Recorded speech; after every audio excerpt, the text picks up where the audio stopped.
چوتھی بات یہ سمجھیے کہ شرک ہر دور میں بھیس بدل کر آتا ہے.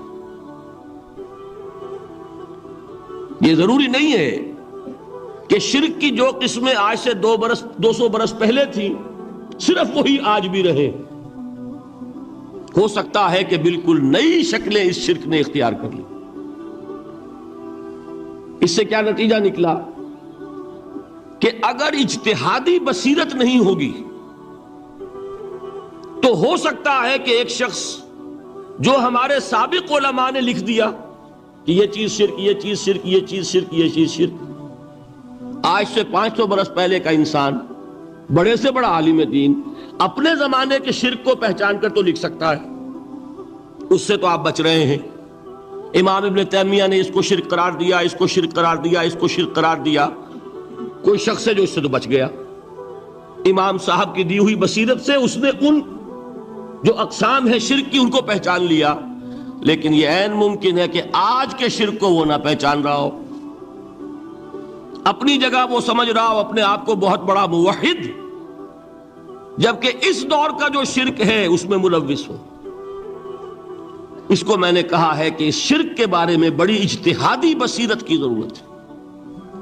فارسی کا ایک شعر ہے، بڑا پیارا شعر ہے: بہر رنگے کے خواہی جامہ می پوش، من انداز قدت رامی شناسم. اپنے محبوب سے کہہ رہا ہے شاعر کہ تم جس طرح کا چاہو لبادہ اوڑھ لو، میں تمہیں تمہارے قد سے پہچان لوں گا. کتنا ہی چھپا لو اپنے آپ کو، کیسے ہی لباس بدل لو. بہر رنگے کے خواہی جامہ می پوش، من انداز قدت رامی شناسم، میں تمہارے قد سے تمہیں پہچانوں. یہ اگر بصیرت نہ ہو کہ شرک کو اس کے قد سے پہچان سکیں آپ، اس کے لیے ضرورت ہے اصولوں کی. دیکھیے جس طرح الجبرا کے اصول ہوتے ہیں، فارمولا ہے، فارمولا ہاتھ میں آ گیا، مسئلے حل کرتے چلے جا رہے ہیں، آپ اپلائی کرنے کی دیر ہے فارمولے کی. اگر آپ نے صرف گنتی کر کے کسی زمانے کے شرک وہ تو سمجھ لیے، لیکن وہ بصیرت باطنی حاصل نہیں ہوئی، اجتہادی بصیرت، وہ اصول ہاتھ میں نہیں آئے کہ جس سے آپ پہچان سکیں، تو ہو سکتا ہے کہ اس دور کے شرک کو آپ نہ پہچان سکیں. اس کے لیے ضرورت ہے کہ اصل اصول ہاتھ میں آ جائیں تاکہ ان اصولوں کو اپلائی کریں. ایک بات مجھ سے اور سن لیجئے، میرا اپنا یہ تاثر ہے، ہمارے دین میں خیر، بھلائی، نیکی، چاہے وہ نظریے کی ہو، علم کی ہو، عقیدے کی ہو، عمل کی ہو، اخلاق کی ہو، وہ سب کیا ہے؟ وہ توحید ہی کے شجرہ طیبہ کی شاخیں ہیں. اور شر، برائی، گمراہی، خیالات کی ہو، نظریات کی ہو، علم کی ہو، عقیدے کی ہو، عمل کی ہو، اخلاق کی ہو، سب کے ڈانڈے شرک کے شجرہ خبیثہ سے ملتے ہیں. اس شجرہ خبیثہ کے برگوبار ہے جو بھی برائی ہے، عمل کی یا علم کی، اور اس شجرہ طیبہ کے برگوبار ہے جو بھی خوبی ہے، عمل کی یا عقیدے کی. یہ میرا تاثر ہے. اور جب تک اس انداز میں وہ آپ کو اندرونی رشتے ظاہر نہیں ہوں گے، آپ پر منکشف نہیں ہوں گے، وہ اجتہادی بصیرت جو ہے پیدا نہیں ہو سکے گی. اب آئیے ایک اور بات دیکھیے، شرک میں اور الحاد میں کیا فرق ہے یہ بھی ہم نہیں سمجھتے. الحاد، مادہ پرستی، وہ کیا ہے؟ ایتھیزم، کسی بھی خدا کا انکار. ہمارے آج کے دور کی سب سے بڑی گمراہی یہ ہے. شرک کیا ہے؟ خداؤں کو ماننا. یہ کیا ہے؟ تھیزم ہے، لیکن پولی تھیزم ہے. توحید کیا ہے؟ مونو تھیزم ہے، ایک خدا کا ماننا. لیکن شرک کے اندر ایک اور حقیقت کو پہچان لیجئے، شرک میں ہمیشہ ٹاپ پر ایک خدا کو مانتے ہیں، باقی سارے خدا نیچے ہوتے ہیں.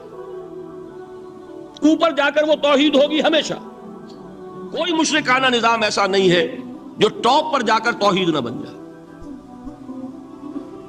دیکھیے ہندو دیویاں، دیوتا بے شمار، لیکن مہادیو وہ بھی کیا دو ہیں؟ مہادیو وہ تو ایک ہے. انگریزی میں گاڈز گاڈیسز، لیکن وہ چھوٹے جی سے لکھے جائیں گے. چھوٹے جی سے لکھے جانے والے gods and goddesses, Roman mythology ہو، گریک مائتھولوجی ہو، ان دیویوں دیوتاؤں کے نام ہی آپ نہیں یاد کر سکتے، لیکن گاڈ بڑے جی سے وہ ایک ہے کہ نہیں؟ ٹاپ پر جو ہے وہ ایک ہے. اس کو وہ بھی مانتے ہیں کہ اومنی پوٹنٹ، اومنیشنٹ، اومنی پریزنٹ، علی کل شیء قدیر، بکل شیء علیم، ہر جگہ موجود. وہ تو ایک ہی ہے، وہ تو کیپٹل جی سے لکھا جائے گا. باقی اس کے نیچے فوج ہے دیویوں کی، دیوتاؤں کی، خداؤں کی اور خدانیوں کی، وہ گاڈز اینڈ گاڈیسز ہیں. عرب میں کیا تھا؟ میں نے پہلے آپ کو وہ دو مثالیں دے دی ہیں، تیسری اور ایران کی لے لیجئے. خیر کا خدا اور شر کا خدا اور، ایک یزداں ایک اہرمن. ٹھیک، سنویت ہو گئی نا، دو خداؤں کو مانا، لیکن وہی ہے جو خدائے خدائے گاں، خداؤں کا خدا، اس کو ایک ہی مانتے ہیں. یہی معاملہ عرب میں تھا. اللہ وہ ایک ہی تھا ان کے ہاں. قرآن میں آتا ہے ان سے پوچھئے وَلَئِن سَأَلْتَهُم مَّنْ خَلَقَ السَّمَاوَاتِ وَالْأَرْضَ لَيَقُولُنَّ اللَّهُ. جب ان سے کہا جاتا ہے کہ کس نے پیدا کیا آسمان اور زمین کو، یہ فوراً کہیں گے اللہ نے. فَأَنَّىٰ يُؤْفَكُونَ. تو یہ ماننے کے بعد کدھر جا رہے ہیں؟ وہ کیا کہتے تھے کہ وہ بڑا اللہ تو ایک ہی ہے، لیکن چھوٹے آلہہ ہیں. آلہہ اور اللہ میں وہی فرق ہے جو کیپٹل جی کا گاڈ اور چھوٹے جی سے گاڈز اینڈ گاڈیسز. وہی فرق ہے کہ جو مہادیو اور دیویوں اور دیوتاؤں میں ہے، وہی وہاں تھا. اللہ وہ ایک اور سپریم، سب سے بالا تر، اس سے اوپر کوئی نہیں، تخلیق میں اس کا کوئی ساجی نہیں. لیکن اس نے کچھ آلہہ ہیں جنہیں کچھ اختیارات تقسیم کیے ہوئے ہیں. کچھ اس کے لاڈلی ہستیاں ہیں جو سفارش کر سکتی ہیں. بس یہ شرک تھا مشرکین مکہ کا. بات سمجھ رہے ہیں؟ اس کا جائزہ لیں گے تو آپ کو، اور جو آج شرک کی اقسام میں بیان کروں گا اس کو ہاتھ میں لیں گے تو کسی موحد کا تلاش کرنا مشکل ہو جائے گا. ڈھونڈ اب ان کو چراغ رخ زیبا لے کر. آج جن کا نام مسلمان ہے ان کی اکثریت کسی نہ کسی نوع کے شرک میں مبتلا ہے. اب آئیے اقسام شرک. اقسام شرک میں بھی وہی کیفیت ہے جو نفاق کے بارے میں نے عرض کی تھی کہ ایک تقسیم یہ ہے جو علماء نے کی ہے، ایک ہے عقیدے کا نفاق، ایک ہے عمل کا نفاق. اسی طرح ایک ہے عقیدے کا شرک، ایک ہے عمل کا شرک. عقیدے میں نہیں ہے، عمل میں ہے. ایک تقسیم آپ نے سنی ہوگی شرک جلی، شرک خفی. ایک ہے ننگا شرک، کھلم کھلا شرک. ایک ہے چھپا ہوا شرک جو نظر نہیں آتا. لیکن ایک مغالطہ اپنے دل سے نکال دیجئے، بعض لوگ شرک خفی کو شرک نہیں سمجھتے. یہ بہت بڑی غلطی ہے. اگر وہ شرک نہ ہوتا تو حضور اسے شرک نہ کہتے. کوئی اور لفظ، عربی زبان کا دامن جو ہے محدود نہیں ہے، پھر اس کے لیے کوئی اور لفظ اختیار فرمایا جاتا ہے. وہ شرک، لیکن ایک شرک ہے جلی جو نمایاں ہے، نظر آ رہا. ایک ہے شرک خفی جو نظر نہیں آ رہا. اور وہ کتنا خفی ہو سکتا ہے اس کی ایک مثال دی حضور نے. شرک خفی اتنا خفی ہو سکتا ہے، ذرا مبالغہ دیکھیے جو حضور نے بات کو سمجھانے کے لیے مثال میں جو مبالغہ اختیار فرمایا. ایک سیاہ اندھیری رات میں ایک سیاہ پتھر پر ایک سیاہ چیونٹی کو رینگتے ہوئے دیکھنا جتنا مشکل ہے، اتنا ہی شرک خفی کا پہچاننا مشکل ہے. بتائیے، آپ نے فرمایا انا افصح العرب، میں عرب کا فصیح ترین انسان ہوں. اس سے آگے کوئی مثال دی جا سکتی ہے؟ اندھیری رات، تاریک رات، پتھر سیاہ، چیونٹی سیاہ، کون دیکھ سکتا؟ جتنا اس کو دیکھنا ناممکن ہے اتنا ہی شرک خفی کا پہچاننا مشکل ہے. گویا کہ اس سے تو اللہ ہی بچائے گا تو انسان بچے گا. ایک آخری بات تمہیداً اور عرض کر دوں پھر میں چلوں گا اقسام پر. میری جو باتیں آپ کے سامنے آئی اس سے ایک منطقی نتیجہ نکلتا ہے. کوئی شخص اگر حقیقتاً شرک سے بچ جائے، واقعتاً شرک سے بچ جائے، ہر قسم سے بچ جائے، اس سے بھی اوپر کوئی انسان ہوگا. گویا کہ یہ آخری منزل ہے. یا یوں کہیے کہ جس شخص کے بارے میں اللہ تعالیٰ یہ مان لے کہ میرا یہ بندہ شرک سے بری ہے، اس سے بڑی سند کوئی ہے؟ دی ہائیسٹ ٹیسٹیمونیل، سب سے بڑی سند، سب سے بڑی تعریف جو بندے کی ہو سکتی ہے وہ کیا ہے؟ یہ مشرک نہیں. یہی وجہ ہے، دیکھیے آپ قرآن مجید میں حضرت ابراہیم کے ذکر میں دیکھیں گے. ابراہیم کا مقام کیا ہے؟ خلیل اللہ، ابو الانبیاء، امام الناس. تین نسبتیں ہیں، تینوں بڑی عظیم. اللہ کے ساتھ نسبت کیا ہے؟ خلیل. واتخذ اللہ ابراہیم خلیلا. ابو الانبیاء، کتنے نبی ہیں ان کی نسل میں؟ اسحاق اور اسماعیل سے چلیے، پھر یعقوب اور یوسف، اور پھر چلیے موسیٰ اور ہارون، اور پھر چلیے سارے انبیاء بنی اسرائیل کے، حضرت عیسیٰ، پھر یہاں تک کہ محمد الرسول اللہ کس کی اولاد ہے؟ ابراہیم کی.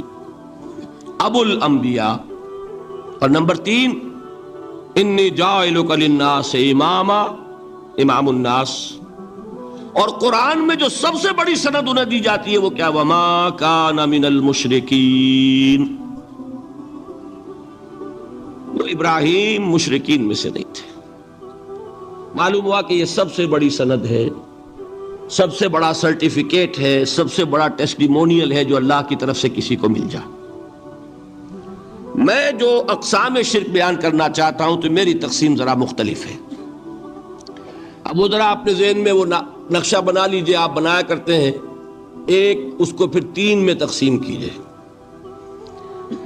شرک کی 3 بڑی بڑی قسمیں ہیں. شرک فی الذات نمبر 1، شرک فی الصفات نمبر 2، شرک فی الحقوق نمبر 3. اور یہ میں عرض کر دوں آپ سے پہلے ہی، یہ مضمون بہت طویل ہے. میں آج صرف یہ کروں گا کہ خاکہ مکمل کر دوں. اب اس خاکے میں رنگ بھرنا، وہ تو ایک موضوع پر شرک فی الذات پر پوری تقریر ہونی چاہیے، شرک فی صفات پر ہونی چاہیے. ایک ایک گھنٹے کے میرے 6 کیسٹ ہیں اللہ کے فضل و کرم سے، جو کئی سال سے وہ پھیل رہے ہیں. 6 گھنٹے میں نے ان چیزوں کو بیان کیا.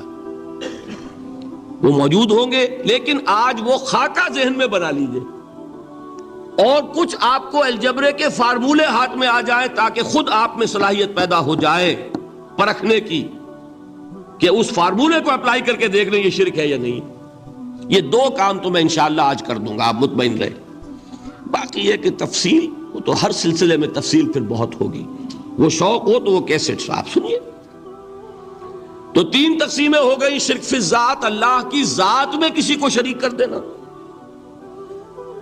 یہ سب سے زیادہ نمایاں، سب سے زیادہ جلی، سب سے زیادہ عریاں، اور اللہ تعالیٰ کو سب سے زیادہ مبغوض اور ناپسند شرک. شرک فی الصفات نمبر 2، یہ ایک علمی مسئلہ ہے جس میں آدمی ٹھوکر کھا جاتا ہے اگر محتاط نہ ہو. بڑے سے بڑے آدمی کو ٹھوکر لگ جائے گی.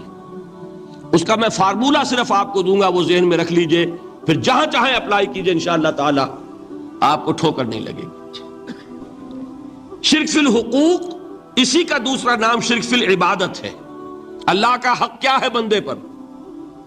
بندہ اللہ کی عبادت کو، لیکن اس کو 5 اس کے مظہر ہے، وہ ان میں گن کر بتا دوں گا کہ یہ شرک فی العبادت ہے. شرک فی العبادت کی اکثر شکلیں وہ ہیں کہ جو عملی شرک علماء جسے کہتے ہیں، اور اس کی شکلیں وہ ہو جائیں گی جن کو شرک خفی کہتے ہیں. تو سب سے جلی شرک فی الذات، سب سے خفی شرک فی الحقوق یا شرک فی العبادت، درمیان میں ایک علمی اعتبار سے مسئلہ ہے شرک فی صفات کا۔ اب آئیے سب سے پہلے شرک فی ذات، اس کی دو قسمیں، اب اس کو تقسیم کیجئے دو میں۔ ایک قسم جو زیادہ جلی ہے، زیادہ عریاں ہے، زیادہ ننگی ہے، یہ عجب ستم ظریفی ہے تاریخ کی کہ وہ ان قوموں میں پیدا ہوئی جو اپنا تعلق رسولوں سے جوڑتی ہیں۔ کیا کہ کسی کو خدا کا بیٹا بنا دینا، بیٹی بنا دینا۔ اب ظاہر بات ہے بیٹا بیٹی بنا دینا بالکل ہم پلہ کر دیا کہ نہیں؟ نو وہی ہو گئی کہ نہیں؟ دیکھیے غور کیجئے، گدھے کا بیٹا گدھا ہوگا، گھوڑے کا گھوڑا ہوگا، خدا کا خدا ہوگا۔ انسانوں میں آ جائیے، سید کا بیٹا سید ہوگا، مغل کا بیٹا مغل ہوگا۔ یہ بالکل ہم کفو بنا دینے والی بات ہے، بالکل ہم پلہ، ہم جنس، ہم نوع۔ یہ بدترین شرک ہے، اور آپ کو معلوم ہے یہ شرک کن میں پیدا ہوا؟ یہود کے ایک گروہ میں پیدا ہوا جنہوں نے حضرت عزیر کو خدا کا بیٹا قرار دیا۔ قالت الیہود عزیر ابن اللہ۔ سب سے زیادہ پیدا ہوا عیسائیوں میں جنہوں نے حضرت مسیح کو خدا کا بیٹا قرار دیا، اور واقعہ یہ ہے کہ اس گمراہی میں ان سے آگے کوئی نہیں جا سکتا۔ ان بدبختوں نے یہاں تک صراحت کی ہے کہ مسیح خدا کا صلبی بیٹا ہے، اس لیے کہ دو لفظ آتے ہیں، ایک ہوتا ہے ابن، ایک ہے ولد، ان میں ذرا فرق ہے۔ ابن کا لفظ عربی زبان میں کسی اور سینس میں بھی استعمال ہوتا ہے۔ ابن السبیل کسے کہتے ہیں؟ مسافر کو، تو کیا وہ مسافر اور کیا وہ رستے کا بیٹا ہوتا ہے، سبیل کا بیٹا؟ ابن الوقت کسے کہتے ہیں؟ اپارچونسٹ۔ ابن الوقت کوئی اصول نہیں، گنگا گئے تو گنگا رام اور جمنا آئے تو جمنا داس، یہ کیا ہے؟ ابن الوقت۔ لیکن ابن کے معنی جو ہے وہ بیٹے کے بھی ہے، تو تعویل ہو سکتی ہے، لیکن انہوں نے ولد کہا ہے۔ ولد کسے کہتے ہیں؟ صلبی بیٹے۔ یہ بدترین شرک ہے۔ یہی وجہ ہے کہ قرآن مجید میں آپ دیکھیں گے کہ جتنا غضب اللہ کا ان پر بھڑکا ہے اس عقیدے پر، وَيُنذِرَ الَّذِينَ قَالُوا اتَّخَذَ اللَّهُ وَلَدًا، یہ قرآن نازل ہوا ہے محمد پر صلی اللہ علیہ وسلم تاکہ وہ خبردار کریں انہیں جنہوں نے یہ کہا ہے کہ اللہ نے کسی کو بیٹا بنایا۔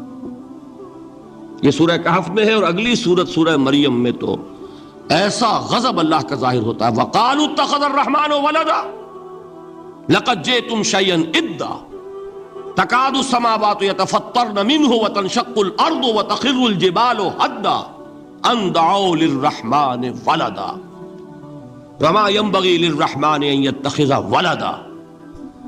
انہوں نے کہا کہ رحمان نے کسی کو بیٹا بنایا۔ تم بہت بڑی گستاخی کی بات کر رہے ہو، تمہاری اس گستاخی کی وجہ سے آسمان پھٹ پڑنے کو ہے، زمین شق ہو جانے کو ہے، اور قریب ہے کہ پہاڑ ایک دھماکے کے ساتھ گر جائیں، کہ انہوں نے خدا کے لیے بیٹا تصنیف کر دیا۔ حالانکہ اللہ رحمان، اس کی شان اس سے بہت بلند و بالا ہے کہ اس کے کوئی بیٹا ہو۔ اس کی وجہ بھی سمجھ لیجئے کہ بیٹے کی ضرورت کسے ہوتی ہے؟ جو خود فانی ہو۔ کیوں ہے آپ کو طلب بیٹے کی؟ ہم نہ ہوگے ہمارا نام زندہ رہے گا۔ یہ ایک ایٹرنل ہونے کی خواہش ہے، انہیرنٹ، نام چلے گا۔ اسی لیے بیٹی سے آدمی سمجھتا ہے کہ نام نہیں چلتا۔ یہ طلب جو ہے بیٹے کی کیوں ہے؟ بیٹے سے نسل چلتی ہے۔ اس کی ضرورت کس کو ہے؟ جو خود فانی ہے۔ وَمَا يَنبَغِي لِلرَّحْمَنِ أَن يَتَّخِذَ وَلَدًا، جو خود باقی ہے ہمیشہ کے لیے، اس کو کوئی احتیاج نہیں۔ تو آپ نے بات سمجھ لی، میں بہت مختصر بات کروں گا آج۔ اسی طریقے سے حضرت ابراہیم کی نسل سے تھے جو مکے کے لوگ اور عرب کے لوگ، بنی اسماعیل، جو موحد کامل تھا، ابراہیم جس کو اتنی مرتبہ سند ملی وما کان من المشرکین، ان کی نسل میں وہ لوگ تھے جنہوں نے فرشتوں کو خدا کی بیٹیاں بنا دیا۔ یہ جو ان کی دیویاں تھیں یہ مؤنث، لات، عزا، منات، یہ سب کیا مؤنث نام ہے۔ انہوں نے یہ کہا کہ فرشتے جو ہیں وہ خدا کی بیٹیاں۔ اصل میں عقیدہ کیسے ہوتا ہے؟ انہوں نے کہا بڑے لاڈلے ہیں، لاڈلی ہوتی ہے بیٹی بہت زیادہ، تو یہ خدا کی بیٹیاں ہیں۔ ہوتے ہوتے ان کا یہ عقیدہ ایسا پکا ہوا کہ بجائے استعارے کے اب انہوں نے حقیقت بنا دیا یہ خدا کی بیٹیاں ہیں۔ ان پر قرآن مجید نے کئی جگہ پر ذرا ایک لطیف انداز میں تنزیہ پیرائے میں بھی کہا ہے کہ بھائی تم نے خوب کیا، انہوں نے الاٹ کیا تو بیٹا تو کیا، تم نے اللہ کو الاٹ کی تو بیٹیاں کی جو تمہیں خود پسند نہیں۔ الکم البنون، تمہارے لیے بیٹے ہوں، وَلَهُ الْبَنَاتُ، اور اس کے لیے بیٹیاں۔ تو یہ تو ذرا ایک لطیف انداز ہے، تنزیہ پیرایا ہے، لیکن ان تینوں کو اب آپ ایک جگہ کر لیجئے۔ بیٹا بیٹی قرار دینے کا شرک، یہ کیا ہے؟ شرک فی الذات، ہر اعتبار سے اللہ کا مثل بنا دینا، ہم کف بنا دینا، ہم پلہ بنا دینا، ذات میں شریک کر دینا، یہ بدترین شرک ہے۔ یہی وجہ ہے، دیکھیے قرآن مجید کی عظیم ترین سورت کون سی ہے؟ سورہ اخلاص، جو ایک تہائی قرآن کے مساوی حضور نے قرار دیا، جس کو ثلث قرآن کے مساوی، وہ در حقیقت اسی شرک کی نفی پر ہے۔ قل هو اللہ احد اللہ الصمد لم یلد ولم یولد ولم یکن لہ کفوا احد۔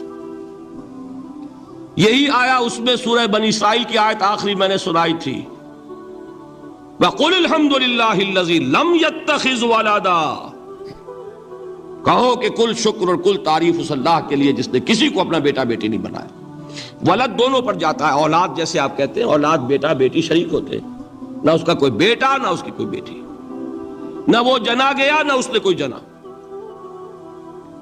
ایک قسم تو یہ ہوئی شرک فی الذات کی۔ دوسری قسم کیا ہے؟ یہ ان مذاہب میں ہوئی ہے جو نبیوں اور رسولوں کی طرف نسبت نہیں رکھتے بلکہ فلسفیانہ مذاہب ہیں۔ ہندوستان کے اکثر مذاہب فلسفیانہ ہیں۔ فلسفیانہ مذاہب میں یہ شرک فی الذات کس شکل میں پیدا ہوا؟ دو شکلیں پیدا ہوئی، ایک ہماؤست اور ایک حلول۔ حلول کیا ہے؟ اللہ نے کسی انسان کے اندر اپنے آپ کو حل کر دیا، انسانی شکل میں وہ خود ظاہر ہو گیا۔ اوتار کا عقیدہ، انگلش میں گاڈ انکارنیٹ، عیسائیوں میں بھی حضرت مسیح کو گاڈ انکارنیٹ بھی قرار دیا جاتا ہے۔ خود خدا نے یہ شکل اختیار کر لی۔ رام چندر جی ہوں، کرشن جی مہاراج ہوں، کیا ہے؟ یہ اوتار ہیں۔ اللہ نے ان میں حلول کیا یا اللہ نے ان کی شکل میں ظہور کیا؟ سمجھ میں آ گیا؟ اور ایک عقیدہ کیا ہے؟ یہ بڑا فلسفیانہ مسئلہ ہے، دیکھیے بڑا ٹیڑھا مسئلہ ہے یہ، لیکن میں اس وقت اس کی تفصیل میں نہیں جاؤں گا، بہت باریک باتیں ہو جائیں گی۔ مسئلہ کیا ہے کہ اگر خدا کو مان لے تو پھر سوال یہ ہے کہ خدا نے اس کائنات کو کیسے پیدا کیا؟ یہ ایک سوال آتا ہے ذہن میں، جس کے نہیں آتا وہ کہے گا پاگل پن ہے، خامخواہ اس پر کیوں سوچتے ہیں، لیکن جس کے ذہن میں سوال آ گیا اس کے لیے بڑی مصیبت ہو جاتی۔ وہ تو سوچتا ہے، انسان کا اختیار نہیں ہوتا اپنے ذہن پر، وہ لاکھ رو کے اسے مت سوچو، وہ اور سوچے گا۔ یہ مصیبت ہے فلسفیوں کی۔ کیسے پیدا کیا؟ اب ایک تصور تو یہ ہے کہ جیسے یہ میز ہے، بڑھئی نے بنایا اس کو، بڑھئی علیحدہ ہے، میز علیحدہ ہے، لیکن اس میں یہ بات ماننی پڑے گی کہ پہلے کوئی چیز تھی جس سے میز بنائی، لکڑی تو تھی نا، اس سے میز بنائی۔ لہذا ہندوؤں میں ایک عقیدہ یہ ہے کہ خدا بھی قدیم، مادہ بھی قدیم، خدا نے اس مادے سے یہ شے بنا دی، مادے سے یہ بنا دی، وہی مٹی کی تغاری ہوتی ہے، کمہار اس سے کوئی رکابی بنا دیتا ہے، کوئی وہ ہنڈیا بنا دیتا ہے، کوئی گھڑا بنا دیتا ہے. مٹی تو ہے نا پہلے. تو مادہ بھی قدیم، خدا بھی قدیم، اور مادے سے خدا نے یہ شکلیں بنا دی. ٹھیک، یہ بھی سنویت ہو گئی، توحید تو ختم ہو گئی. تو جن لوگوں کا ذہن تھا توحیدی لیکن اس مسئلے میں الجھ گئے، انہوں نے ایک اور شکل تجویز کی کہ خدا خود ہی اس شکل میں تبدیل ہو گیا. کیسے؟ جیسے برف پگھلتی ہے تو پانی بن جاتا ہے. پانی کہاں سے آیا؟ برف سے. اب کوئی پوچھے برف کہاں ہے؟ بھائی یہی پانی ہے، یہی برف ہے یا نہیں؟ اسی پانی کو آگ کے اوپر آپ نے رکھ دیا، وہ بھاپ بن گئی. اب آپ کہیں برف کہاں ہے، پانی کہاں ہے؟ یہی بھاپ جو ہے یہی در حقیقت پانی ہے، یہی بھاپ جو ہے یہی برف ہے. یہ ہے وہ ہماؤس پینتھیزم جس کو انگریزی میں کہتے ہیں، کہ خود خدا نے روپ دھار لیا اس کائنات کا. یہ دو فلسفے ہیں. کیا ہے یہ؟ بدترین شرک ہے. پہلی اگر شکل ہے تو وہ انسان خدا قرار پا گیا، جس کو اوتار مانا وہ خدا ہو گیا کہ نہیں؟ اور دوسری شکل میں تو ہر چیز ہی خدا ہے، یہ بھی خدا، یہ بھی خدا، پتھر بھی خدا، درخت بھی خدا، ہر چیز خدا. اس لیے کہ وہ برف پگھلی ہے تو پانی بنا ہے. وہ پانی چاہے زیر زمین آ رہا ہے، وہ پانی چاہے زمین کے اوپر دریا کی شکل میں آ رہا ہے یا زمین میں سوتے چل رہے ہیں، پانی تو وہی برف ہے جو پہاڑوں پر ہمالیہ پر پڑا ہوا ہے، وہی پگھل رہا ہے، یہ کچھ بن رہا ہے. یہ ہے شرک فی الذات کی دوسری قسم جو دنیا میں رہی، پینتھیزم اور انکارنیشن، یا حلول اور ہماؤست.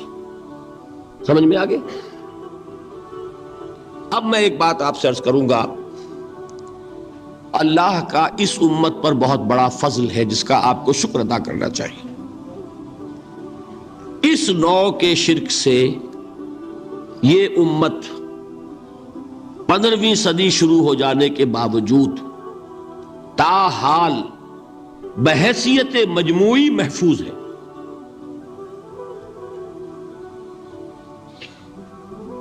میں نے بحیثیت مجموعی کہا ہے. کوئی افراد یا عوام الناس یا جوہلا یا شعراء یا نعت گو وہ مبالغہ آرائی میں کوئی بات کہہ دیتے ہوں تو وہ علیحدہ بات ہے. لیکن مسلمانوں میں کوئی مستند فرقہ اور اس کے جو مستند عقائد ہیں ان میں الحمدللہ آج تک ایسی کوئی چیز شامل نہیں. اس کا جب آپ تقابل کریں گے نا، آپ کا کیا خیال ہے عیسائیوں کو حضرت مسیح سے کتنی محبت تھی؟ اس کا تقابل کیجئے جو محبت مسلمانوں کو رہی حضور کے ساتھ. عیسائیوں کی محبت عشر عشیر نہیں بنے گی. اس محبت کے باوجود کہ ہمیں 10 گنا 100 گنا 1000 گنا زیادہ محبت ہے حضور کے ساتھ، لیکن دیکھیے کہ انہوں نے خدا کا بیٹا بنا دیا. یہاں کسی نے حضور کے بارے میں یہ بات آج تک کہی؟ یہ بہت بڑا کنٹراسٹ ہے نا. یہ در حقیقت عقیدت اور محبت کا غلو ہوتا ہے. تو عقیدت اور محبت کی کمی تو یہاں بھی نہیں، الحمدللہ ان سے زائد ہے. لیکن الحمدللہ ثم الحمدللہ ثم الحمدللہ خدا کا بیٹا تو کسی نے نہیں بنایا. اچھا میں ایک اور کنٹراسٹ آپ کو دکھاتا ہوں تاکہ آپ اللہ کا شکر کریں. حضرت علی کی کیا نسبت ہے حضور کے ساتھ؟ نبی اور امتی. حضرت علی کو خدا کہنے والے پیدا ہوئے کہ نہیں؟ بتائیے نا. کیا وجہ ہے کہ علی کو خدا کہنے والے پیدا ہوئے لیکن محمد کو خدا کہنے والا پیدا نہیں ہوا صلی اللہ علیہ وسلم ورضی اللہ تعالی عنہ؟ بہت اہم بات ہے، غور کیجئے گا اس میں. حالانکہ حضرت علی کا رتبہ کہاں، حضور کا کہاں. آج بھی آپ دیکھیے آپ کے جاہل عوام کے زبان پر نعرہ یا علی مدد کا ہوتا ہے، یا محمد مدد کسی نے کہا آج تک؟ یہ یا محمد لکھنے کے کام آتا ہے صرف، وہ مسجد پہ لکھ دو تاکہ پتہ چل جائے یہ فلاں فرقے کی مسجد ہے، دوسرا خود ہی بھاگ جائے وہاں سے. یہ صرف اس کام کے لیے ہے. باقی جہاں اصل میدان میں بات آتی ہے، کوئی نعرہ لگاتا ہے یا محمد مدد، محمد کا رتبہ اونچا یا علی کا، تو ان سے کیوں نہیں مدد مانگی؟ یہ سوالات آپ کے سامنے رکھ رہا ہوں میں. پھر یہ کہ جس طریقے سے کہ غوث اعظم کو پکارا جاتا ہے، کیا محمد کو پکارا جاتا ہے؟ کیا نسبت ہے؟ حضرت علی تو پھر بھی صحابی ہے، خلیفہ چہارم ہے، حضور کے چچا داد بھائی ہیں، داماد ہیں. غوث اعظم تو بہرحال وہ نسبت تو نہیں ہے. دیکھیے میں اس کا تعلق جوڑتا ہوں ختم نبوت سے. جس طرح اللہ نے خصوصی حفاظت فرمائی ہے قرآن کی، اسی طرح خصوصی حفاظت فرمائی ہے محمد الرسول اللہ. یہ اسپیشل پروٹیکشن ہے، ورنہ نہیں ہو سکتی تھی. یہ خصوصی تحفظ ہے اللہ کا. یہاں بگاڑ پیدا ہو جائے تو صحیح کون کرے گا؟ اب حضرت مسیح کی اصل حقیقت تو حضور نے آگے بتا دی. ذالک عیسی ابن مریم قول الحق الذی فیہ یمترون ما کان للہ ان یتخذ ولدا سبحانہ. یہ حضور نے آ کر حضرت مسیح کی حقیقت بیان کر دی کہ نہیں؟ سورہ مریم کی یہ آیات سنی تھی نجاشی رحمت اللہ علیہ نے جب حضرت جعفر ابن ابی طالب کی زبان سے، تو کیا کہا تھا تنکا اٹھا کر، خدا کی قسم جو ان آیات میں مسیح کا مقام بیان ہوا ہے، مسیح اس سے تنکا بھر بھی زیادہ نہیں ہے. لیکن اگر محمد الرسول اللہ کو خدا کا بیٹا بنا دیا گیا ہوتا یا خدا بنا دیا گیا ہوتا تو کون آتا اس کی اصلاح کے لیے؟ جیسے قرآن مجید کا تحفظ ہے، ایسے ہی محمد الرسول اللہ کا تحفظ ہے. وہ تحفظ ہوا کیسے ہے؟ جتنا قرآن مجید نے ایمفیسائز کیا حضور کی بشریت کو، قل انما انا بشر مثلکم، اے نبی ان کو بتاتے رہیے، بار بار بتائیے کہ مجھے کچھ اور نہ بنا لینا، میں بھی بشر ہوں، انسان ہوں. ہاں مجھ پر وحی ہوتی ہے، تم پر نہیں ہوتی، یہ فرق ہے. میں رسول ہوں، تم نہیں ہو. یہ بعد میں ذرا اور مسئلہ میں واضح کروں گا. ابھی صرف یہ نوٹ کیجئے کہ یہ تحفظ جو ہے، جیسے قرآن کو تحفظ دیا لیکن اس کے لیے ذرائع بھی ہے نا. یہ حفظ قرآن کا سلسلہ جو ہے یہ اس کا ذریعہ بنا. یہ رمضان میں تراویح جو ہے اس کا ذریعہ بنی. ہمارے ملکوں کے اندر تو حفاظ کو مسجدیں نہیں ملتی، تلاش کرتے پھرتے ہیں. اور ایک جیسا کہ اینول جشن ہوتا ہے قرآن مجید کا، ہر حافظ اپنا حفظ تازہ کر رہا ہے، حفاظ لگے ہوئے ایک دوسرے کے ساتھ تازہ کرنے میں. یہ ذریعہ ہے اللہ تعالیٰ نے کہ جس کے ذریعے سے قرآن کو محفوظ کیا. تو حضور کو جو حفاظت دی اس کا ایک طریقہ کیا ہوا؟ قرآن مجید میں حضور کی بشریت کا نمایاں کرنا، اور دوسرا یہ کہ خود حضور نے ایسی باریک بینی سے روکا. یہ بھی آپ کو پسند نہیں تھا کہ میں آؤں تو تم کھڑے ہو جاؤ. سنا کہ نہیں سنا آپ نے؟ صحابہ کو آپ روکتے تھے. ایک صحابی کی زبان سے نکل گیا ما شاء اللہ و ما شئت، جو اللہ چاہے اور جو آپ چاہیں. فوراً ٹوک دیا اجعلتنی للہ ندن، کیا تم نے مجھے خدا کا مد مقابل بنا دیا؟ مشیت صرف اس کی ہے. یہ روک ٹوک، یہ وہ چیزیں ہیں کہ جس کی بنا پر اللہ نے تحفظ عطا فرمایا. یہ جو آپ نے فرمایا میری قبر کو کسی جلسے اور جشن کا مرکز نہ بنا لینا، فرمایا کہ نہیں فرمایا؟ اللہ تعالیٰ لعنت فرمائے بنی اسرائیل پر کہ انہوں نے اپنے نبیوں کی قبروں کو تو میلہ گاہ بنا لیا. یہ ساری وہ ہیں، یہ تحفظات ہیں، یہ بچاؤ ہے، یہ امت کو متنبہ کیا جا رہا ہے. کہ محبت اور عقیدت کا غلو جیسے پہلے ہوا، یا اہل الکتاب لا تغلو فی دینکم، اے کتاب والو اپنے دین میں غلو سے کام نہ لو. یہ غلو محبت، غلو عقیدت ہے جس کی بنا پر وہ خدا کے بیٹے بنا دیے گئے. اور اگر وہ ہوتا یہاں اللہ کا نہ معلوم اللہ کے برابر کس طریقے سے حضور کو بنا دیا جاتا، لیکن قرآن نے خود حضور نے اس کی پیش بندی کی، جس کا ظہور ہم دیکھ رہے ہیں کہ اللہ کے فضل و کرم سے یہ امت تا حال بحیثیت مجموعی محفوظ ہے.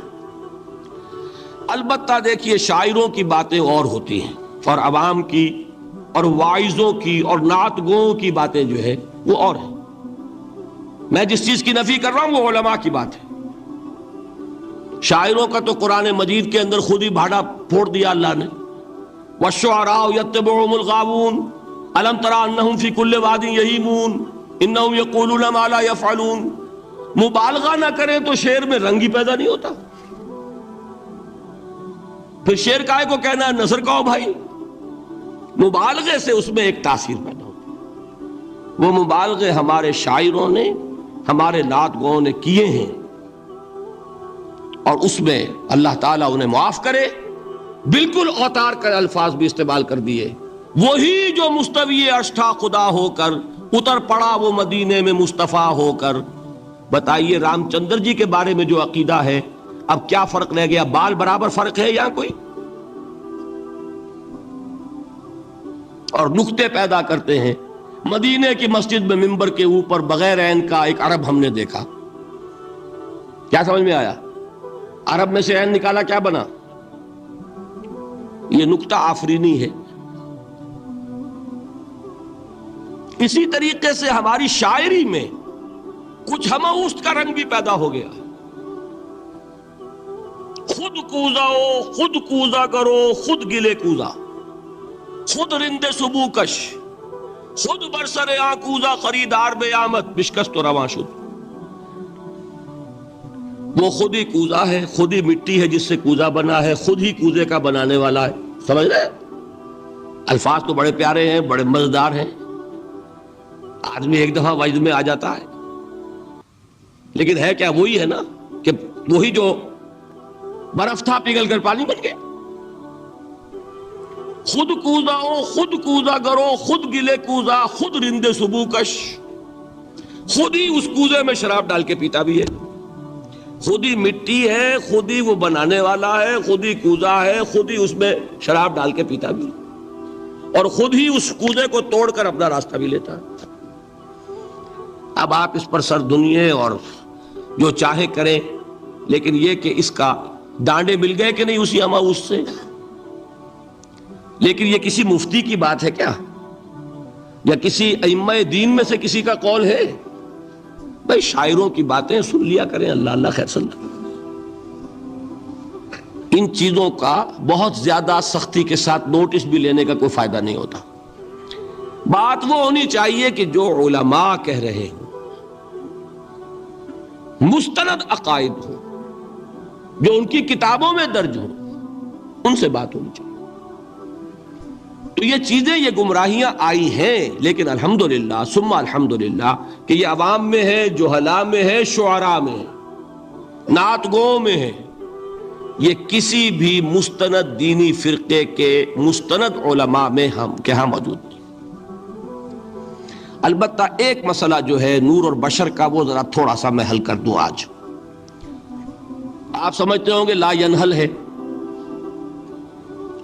میں نے جس طرح کہا تھا کہ امام بخاری کا قول بھی 100% درست اور امام ابو حنیفہ کا بھی 100% درست ثابت کیا کہ نہیں، اسی طرح میں کہتا ہوں جو حضور کو بشر کہتے ہیں وہ بھی 100% درست، جو حضور کو نور کہتے ہیں وہ بھی 100% درست.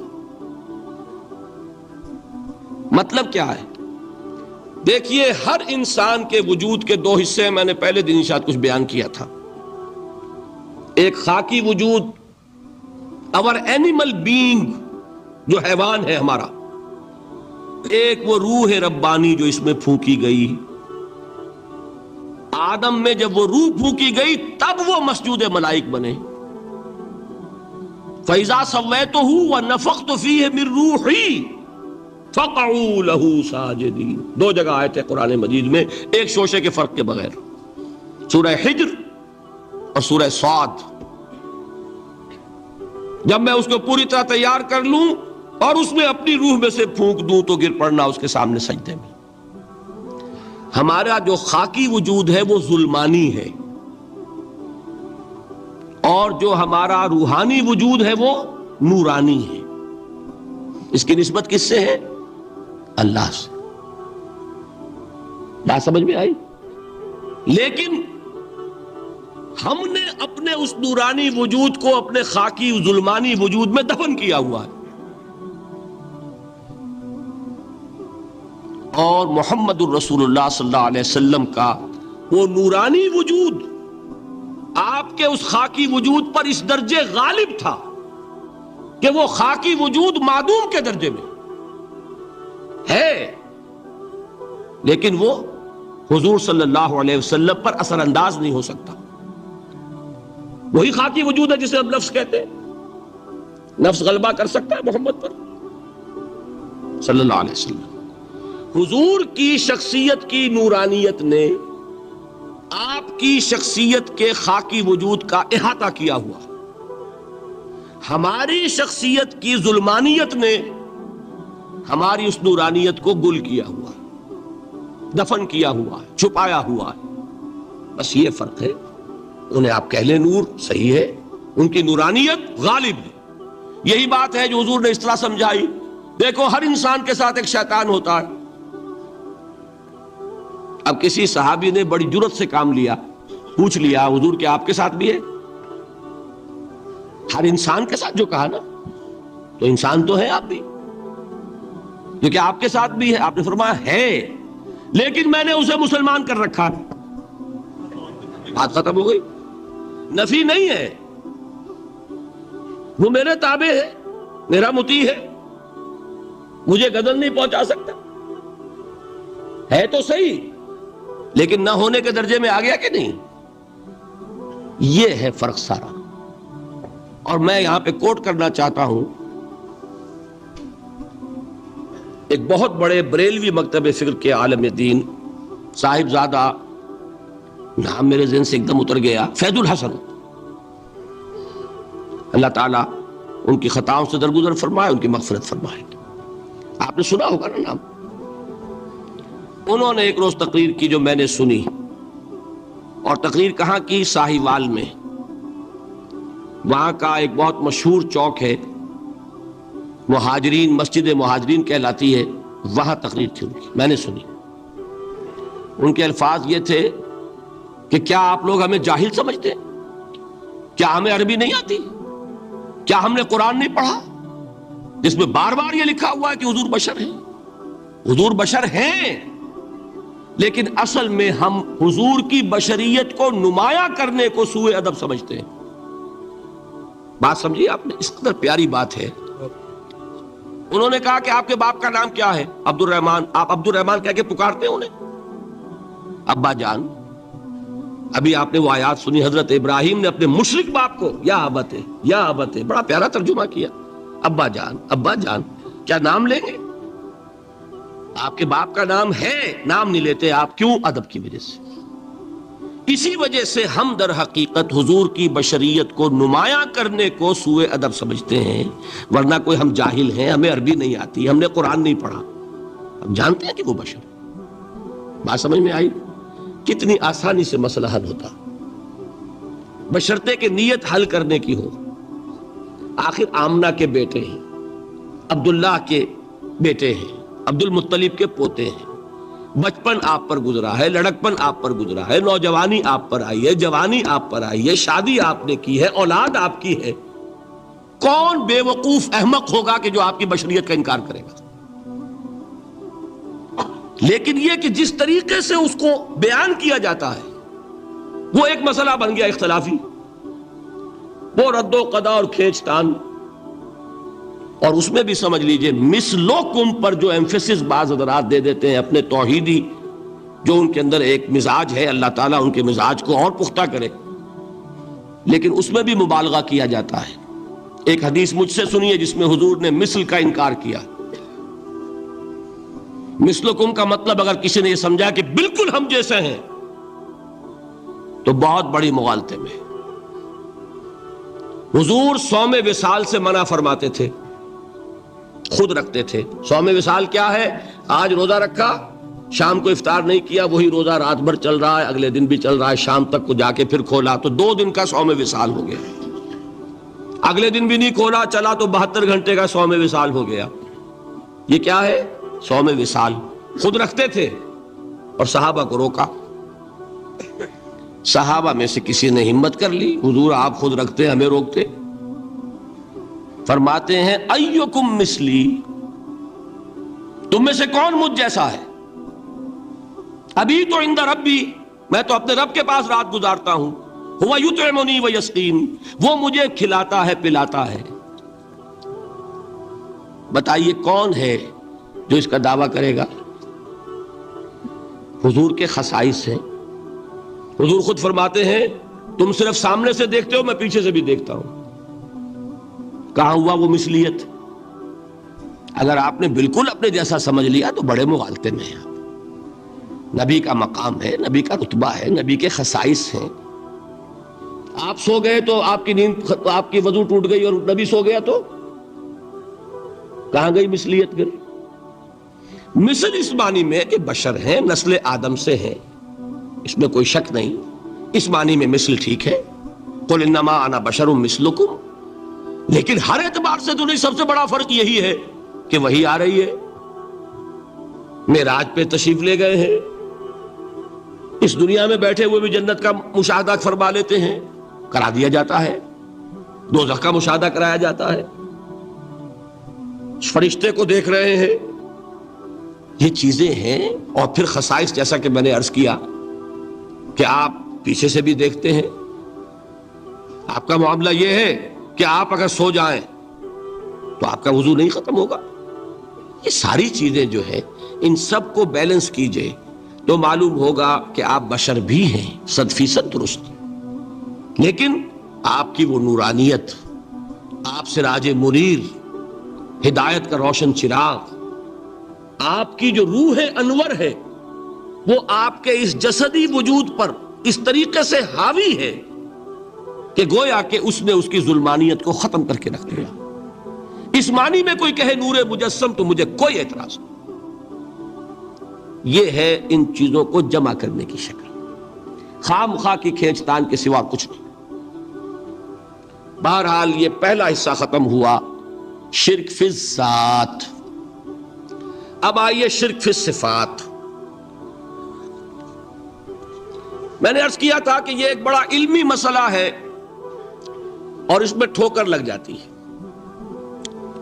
وجہ کیا ہے اس کو سمجھ لیں۔ بنیادی بات، ہماری زبان جو ہے وہ بہت محدود ہے۔ ہماری ہی زبان ہے جسے اللہ نے ذریعہ بنایا اپنی ہدایت کا، ورنہ ہمارے پلے نہ پڑتی بات، ظاہر ہے نا۔ لیکن ہماری زبان کی محدودیت ہے۔ اس محدودیت کا ایک مظہر یہ ہے کہ ہم جو الفاظ اللہ کے لیے بطور صفت استعمال کرتے ہیں وہی الفاظ مخلوقات کے لیے بھی کر لیتے ہیں۔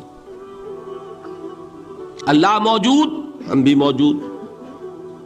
اللہ زندہ، ہم بھی زندہ۔ اللہ علیم، تو انسان علیم بھی علیم نہیں، علامہ بھی ہے کہ نہیں؟ یہ تو بڑا مبالغے کا لفظ ہے۔ انسان علامہ ہے کہ نہیں؟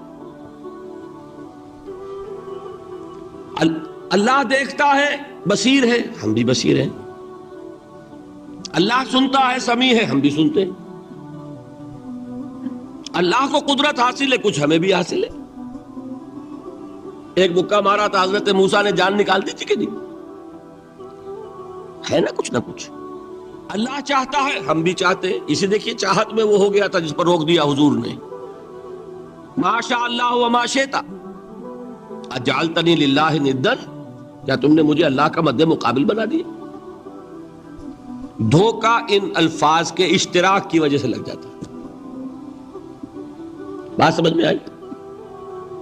اب اس میں فارمولہ میں نے عرض کیا تھا کہ ایک نوٹ کر لیں تو مسئلے سارے حل ہو جائیں۔